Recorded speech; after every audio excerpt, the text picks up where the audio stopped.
light within my heart, light within my thoughts, light within my words. May one and all and everything, blessed and loved, ever be. Welcome. I am Sister Who. I received a letter some time ago in which, well, in the way I wrestle with so many different spiritual and philosophical ideas on the show, as well as sociological ideas, the common sayings that people use to structure the communities and their relationships in hopefully ultimately empowering ways. I received a comment from someone asking what did I think about the spirituality of Carl Jung, a famous historical psychologist.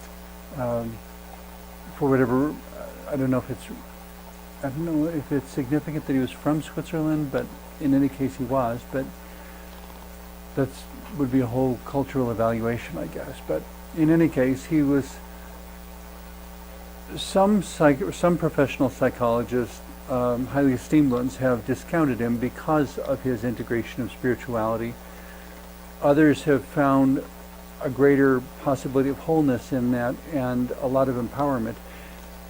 To me, there does seem to be a spiritual element within each person, that part of us which has to do with our consciousness, our beliefs, the non-material parts of ourselves, the things that make us distinct from one another in ways that cannot be easily explained by culture or language or historical context. When I was involved in a doctoral study program, one of the papers I wrote was the essential contribution of spiritual vocation, in which I spent 100 pages trying to wrestle out exactly what is it that all priests, ministers, rabbis, medicine men, high priests, high priestesses, every religious or spiritual or liturgical kind of social, professional role you can think of. What do they all have in common? The essential contribution of spiritual vocation. What I came up with ultimately is what they're all doing is facilitating the relationship between humanity and that which is greater than ourselves. In many cases, choosing to put a face and a name on it. In other cases, choosing to assign particular expectations to it. I mean, from a more simplistic perspective, one might say we're all arguing over what exactly is it that God wants. In every case, though, we're talking about communication between the human and the divine, which I always love the illustration from the movie Mothman, where Richard Gere asks another professor in the movie, if this being with which we're communicating is supposed to be so advanced, why doesn't he just tell us? And the professor looks at him with kind of a dumbfounded expression for a moment and then says, you are significantly more evolved than a cockroach. Have you ever tried having a conversation with one? Which is a very amusing kind of metaphor to draw, but has a lot of merit to it. When you consider the differences between the limitations of a human mind and the absence of limitations to a divine mind, how could we ever expect the two to be able to effectively communicate with each other? And yet that's what all ministers and medicine men and rabbis and everybody are trying to do, is to somehow make a positive relationship with that which is beyond us, which to describe the indescribable, to relate to the incomprehensible, that somehow around these two basic qualities of wisdom and love, we'll find something empowering about that relationship.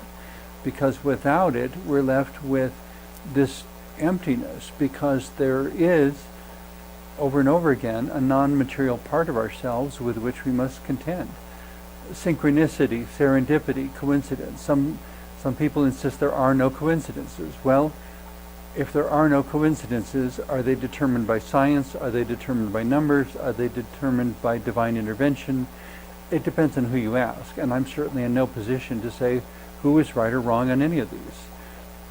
Somebody accused me once of, when I was just beginning being Sister Who and offering these kinds of reflections on my own thoughts and my own struggles with complex issues, that maybe I was trying to start a cult. And I said, well, the first requirement would be that you have to think for yourself. And she immediately laughed and said, oh, it would never work. But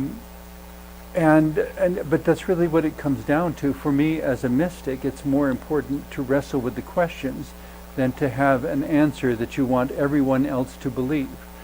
I don't know what are the right answers for your life, but I would encourage you not to be afraid of the questions. The part that I bring to the vocation of being a minister is that which is beyond us, the transcendent, doesn't need to be feared. We don't need to cower. We don't need to run away from it. We don't need to avoid it. In our own limited ways, we may even be able to create some semblance of a dialogue with it. As an autistic, I know that language goes way beyond words, that sometimes languages are pictures, sometimes they're images, sometimes languages are colors. The mere appearance of a particular color can communicate something to an autistic person that will have no meaning for anybody else, but to the autistic person it has a very clear and specific meaning. And not every autistic person, but I think part of autism is reminding people that we are all individuals, that ultimately every person is unique, and we have certain things in common, but we have certain things that are different. Trusting that there is a unified, single, divine entity that is the embodiment of highest wisdom and greatest love. The next question for the mystic, which I suppose we'll never finish answering, is why the divine chooses to reveal itself in so many different ways to so many different people within so many different times. It's as if all these different manifestations, if nothing else, may be trying to convey to us that the divine has no limitations, that the divine, to borrow Star Trek language, is the embodiment of infinite diversity and infinite combination. That may be, for some people, what is divine. To the Vulcans, infinite diversity and infinite combination may be their equivalent of the English word divine. That it is something that warrants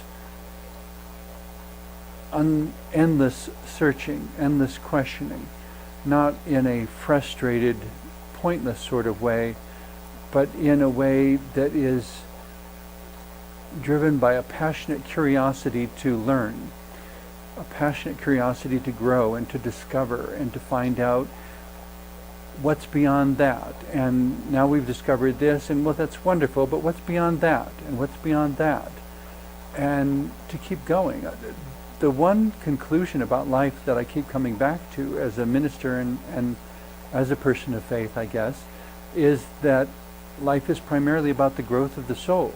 And so it's not so much whether the experiences are good or bad, or whether they tickle or hurt, but rather what we learn from them, and how afterwards we are more of a person than we were before, that we have greater depth or greater understanding or greater sensitivity or greater something.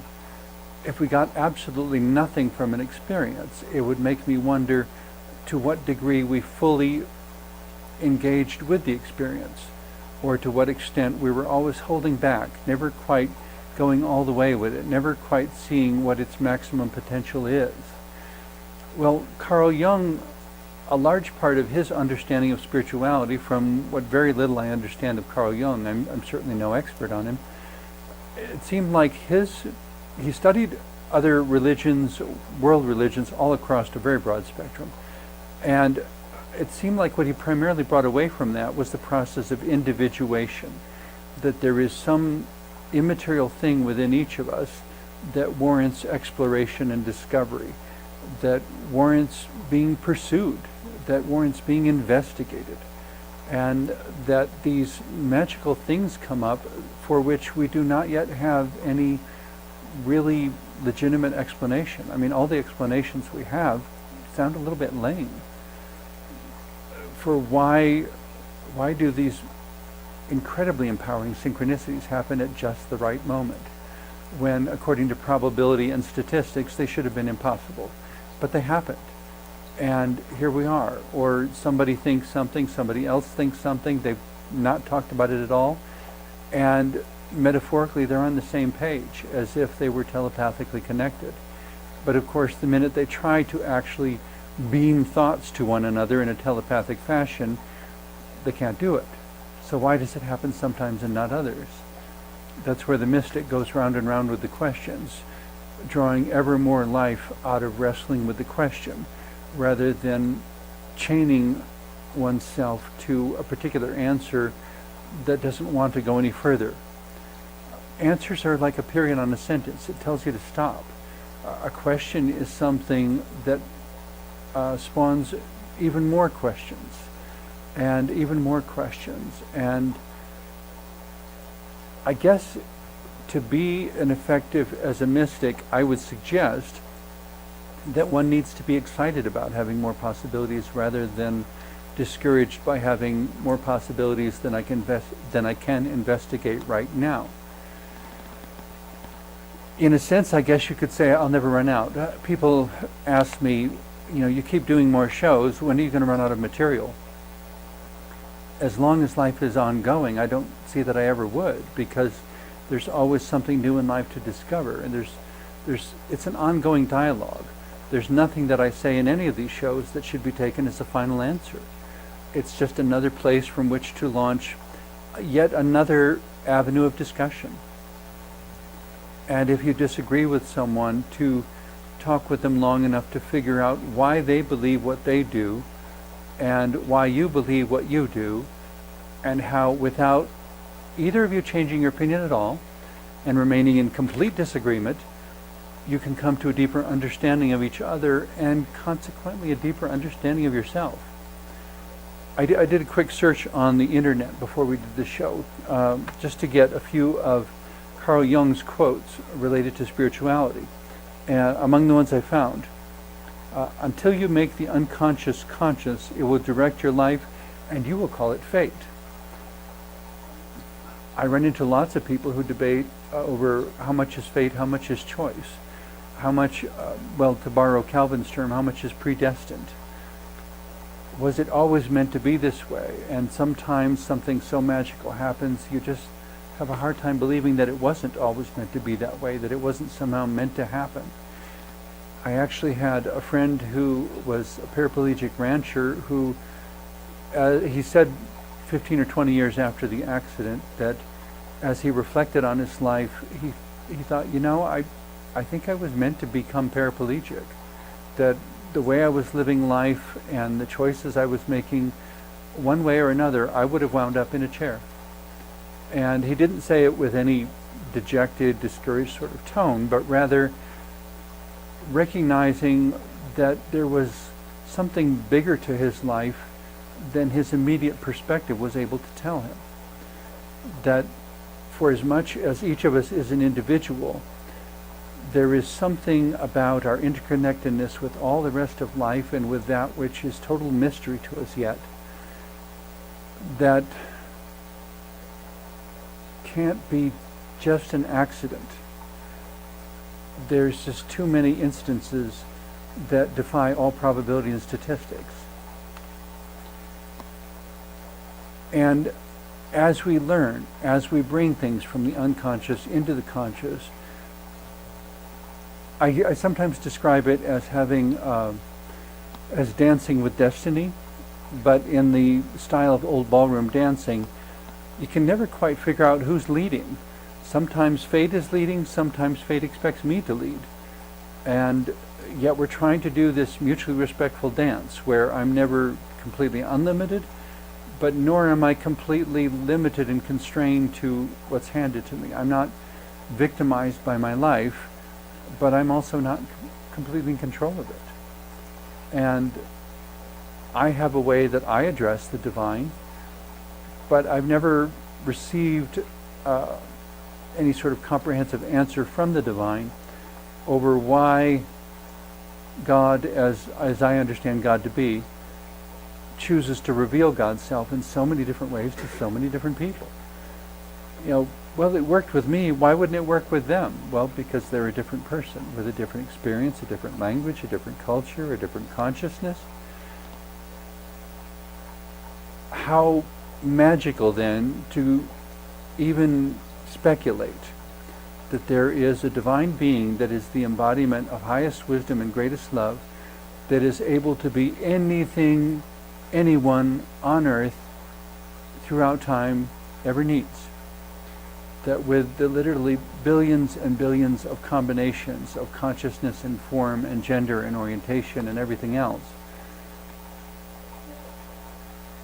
the divine is still able to come up with a form or a manifestation that is absolutely appropriate to that individual.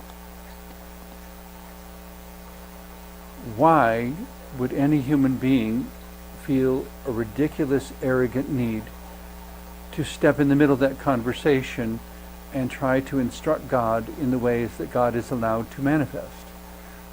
That God wants to appear in this instance as a burning bush, as in that instance as a star in the night, in another instance as a pillar of smoke, in another instance as a hurricane or tornado or an earthquake, any number of things.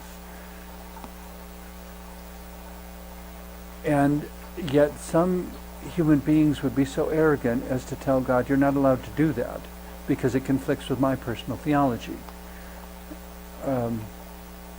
Did everyone hear God laugh? Say when I did everyone hear God laugh when I said that just now? It's how comedic and how ridiculous can religious people be, and yet to distinguish between religion and spirituality. Spirituality is coming back to those mysteries and simply being open to the divine manifesting in whatever way the divine chooses. Or if the divine chooses not to manifest within a particular situation or moment, respecting that as well, because it's not a recipe, it's a relationship. And like every relationship I've ever had, it evolves and changes with time.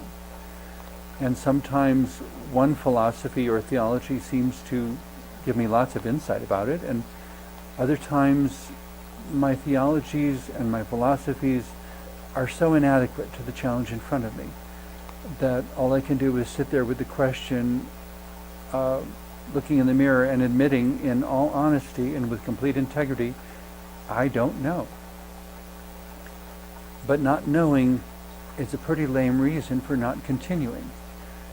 There's so much yet to discover and so many more places to go, intellectually and emotionally and experientially. Everything that irritates us about others can lead us to an understanding of ourselves. Boy, would that change the direction of conversations. That instead of saying, I am not, or how could you believe that, to instead answer, why does that make me feel so upset when I hear you say that? Why does that really push my buttons? I need to think about that some more, because I don't know why that should push my buttons. You're entitled to your own opinion, but somehow it really pushes my buttons, and I don't know why, and I need to find out why. It would change a lot of conversations and derail a lot of arguments, I think, but it would also put us on the road to being a far more intelligent species and a lot more self-aware. Another Carl Jung quote: as far as we can discern, the sole purpose of human existence is to kindle a light in the darkness of mere being. You know, that to me is exciting because it suggests, the person who would say that would have to be a visionary, someone who wasn't, even being an incredibly gifted scientist, someone who wasn't willing for life to be just an accident, or for every good thing to be just a coincidence. But that something about human consciousness craves meaning, craves a reason, a why, something that will make the struggle worth it.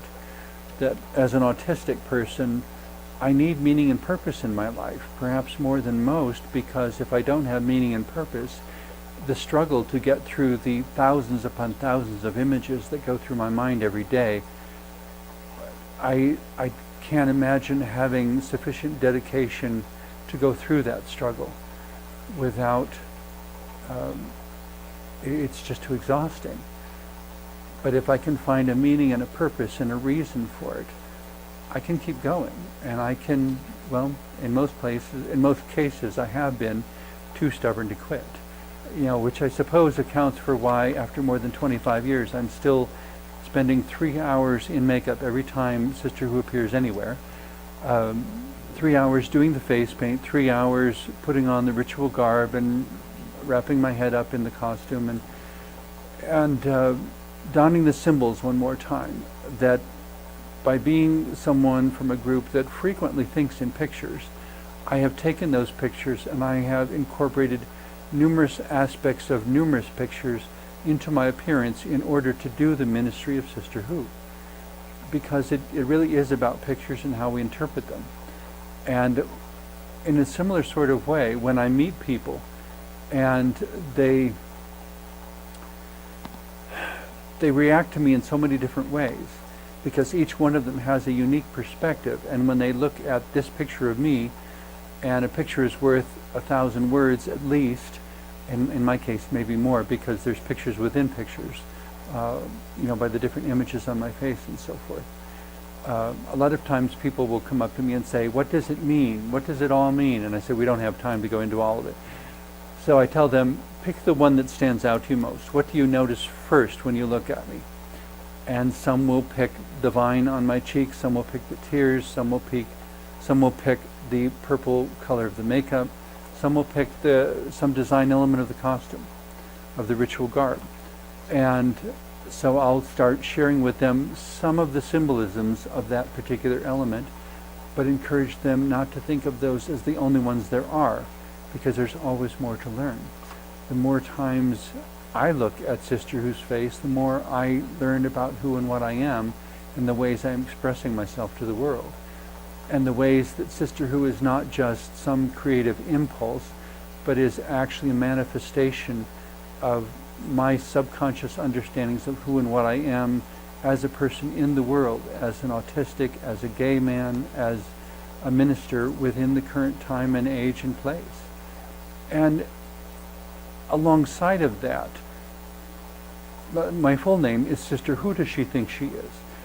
It's a wonderful expression of audacity, but it's also the serious question of who do I think I am, and because of who I think I am, what do I believe to be my capabilities, and what are the things I'm willing to attempt, and in what areas and ways am I willing to persevere. And even when nobody is willing to acknowledge me, to recognize that I don't dress this way to get attention, I dress this way in order to be who I am, instead of being a caricature of other people's expectations, instead of being just a poor line drawing or a superficial representation of all the expectations that have been put on me throughout life, that I'm supposed to be this and I'm supposed to be that, and I'm not supposed to, and I'm not supposed to, and I am supposed to, and I don't think I'm supposed to be anything but myself. But I would like to keep learning more and more ways of doing that are beautiful, that are empowering to others, that are inspiring to others maybe even. I don't know what about me is that inspiring, I suppose. I'm just a person in a costume from a certain perspective, but I'm doing what I can to live life with total commitment and with total honesty. I can't tell you how many people have lectured me on the importance of lying on your resume, and I'm sorry, I can't do it. It's duplicity that as an autistic person will just about send me into a meltdown. I'm honest and I'm trustworthy because I don't know how to be any other way. The challenge that I'm continually facing, though, is whether there is a place in the world for me. Whether the world has become so committed to its lies and its superficial systems that it has no place for a minister who's not willing to lie. That it has no place for a man who enjoys, or not just enjoys, but finds greatest honesty in dressing up in this particular dress. That I find the truest sense of who I am in how I now appear. There are a lot of other ways I can appear, and a lot of other ways I do appear at different times for different reasons. But I am never more myself than when I'm in ritual garb as Sister Who. And I'm hoping that by striving to share that with you through this ongoing television show, through these little half-hour shows, that something in what I say, something in what I offer will somehow be inspiring to you to find out who you are and what your greater capabilities are, and the magical things, the magical places that life could take you, in spite of all the negative people and all the liars and all the warmongers that there may be. In spite of all of them, good things keep happening. And in spite of all the theological arguments and the wars that are fought for religion, in spite of all of that, that for individuals who pursue wisdom and love, God keeps showing up in new and wonderful ways and saying, yeah, come on, a little bit further, there's something wonderful over here, you got to see it. We have to be willing to listen and respond when God beckons. Whether God beckons under the name of God or whether God beckons under the name of a Hubble telescope photograph. Whatever it is that brings you a sense of awe, listen very closely, because I would just bet that you're going to find more life in it. So don't quit. Thank you for watching.